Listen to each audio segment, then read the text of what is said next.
What's the confidence level in here right now?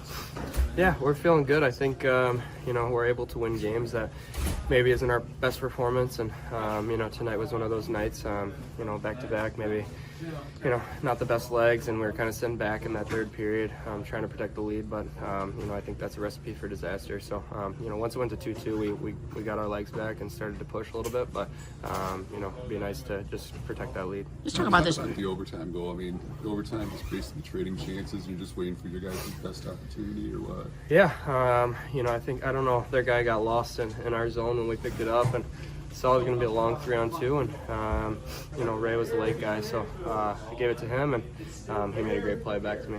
Did you in your wildest dreams picture this kind of turnaround coming out of Christmas? No, it's great. I think, I think we knew we had it in this room. I think, needed a bit of a fresh start and, kind of a restart, so. It feels like a new season, and I think, like I said, we're winning games. Maybe we haven't played our best, and that's what good teams do. So, we got to keep that up. Alex, what was it like pre-game, the anthem? Yeah, I mean, it is what it is. I think I'm not really sure what that's about, but yeah. Did it kind of catch you by surprise, or? A little bit. I didn't really know what was going on, and. I think I figured it out towards the end, but yeah. Tell us something about this team. I mean, just 3 games in 4 nights, the travel, the really quick turnaround today. I mean, show some character or something really.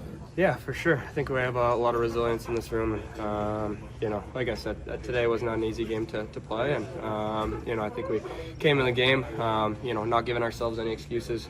Needed to just battle through it, and it's good to get the 2 points. How does it feel to be inside the playoff picture? Oh yeah, that's awesome. I knew we were at 1 point out coming in, so big win. Obviously, it wasn't the prettiest win, but huge win for the team, and we're finding ways to win right now. How encouraging is it that it wasn't the prettiest and you still come away with 2 points? Obviously it's a tough back-to-back, right? I mean, 8 o'clock game for the boys last night, and then coming in here at 5 o'clock game, less than 24 hours in between, and we knew it was going to be a little bit of a grind. So, found a way to get it done. Obviously, you need wins like that when you're not at your best. How did you guys do this, Patrick? I mean, you still got a long way to go, but how did you guys do this in the last 5 weeks or so? I mean, what's the record? 14-4-1 or something. So I think that's how you get yourself back into the picture. You string wins together and you win games that maybe you shouldn't. And obviously we've had great goaltending, some timely goals. A lot of our top players have been really good through the stretch. A little unusual pre-game, the anthem. What did you think there? Yeah, I mean, it's too bad, right? It is what it is. I guess you can maybe understand it from this side, but it seems like it's a thing that's going around the league. And did you in your wildest dreams think the turnaround could be this drastic coming out of Christmas? Yeah, I guess you never know, right? I think we did a good job of taking it a day at a time.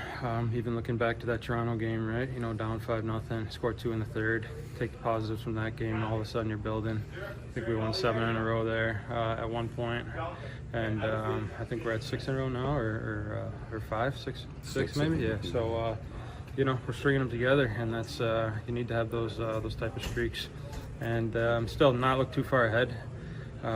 Taking a day at a time and keep building.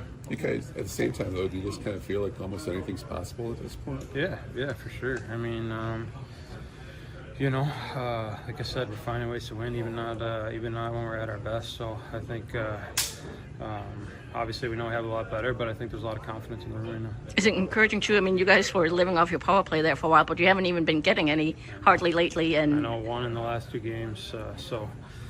Obviously, we want to do a better job at drawing penalties and making the ref call some because we feel pretty confident with the power play too. Probably determined to, the circumstances, and if we weren't on the winning end, I wouldn't use it as an excuse, but it's taxing.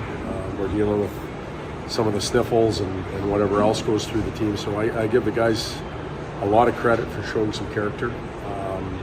It wasn't as Trent Yanni says, sometimes the art has to hang in the basement. So it wasn't real pretty, but we found a way to scrap out a game that we didn't win on our first 4-game road trip back-to-back. So credit to them, and let's get some rest now. It's really important. Pretty remarkable since Christmas what's happened with this team. What do you think has been the key?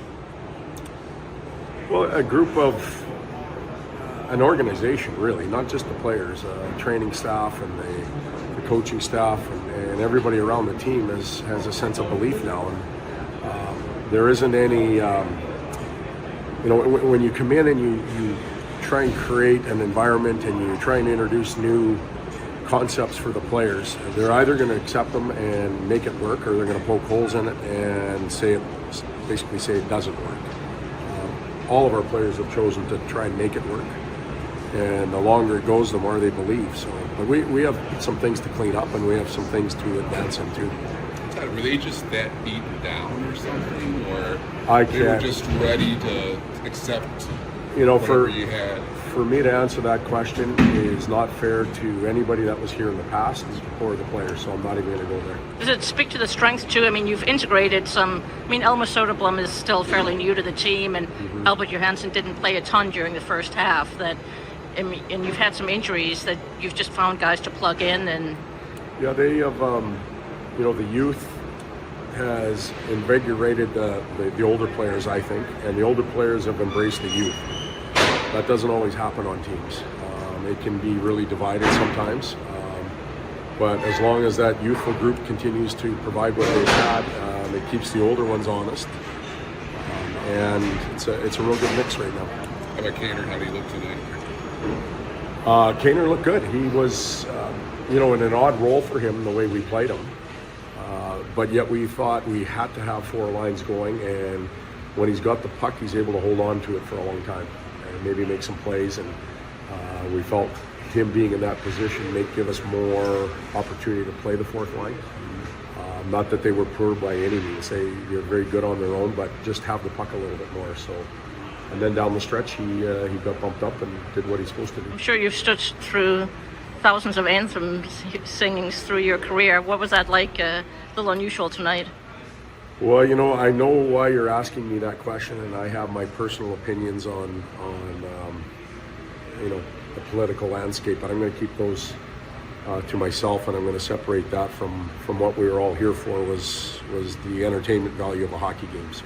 I know you've told the players, more or less don't look at the standings, but you are inside the playoff picture now. I mean, what does that mean? Well, they'll know that. I've been trying to tell them focus one day at a time, but they know where they are and they know what they've done to climb back in.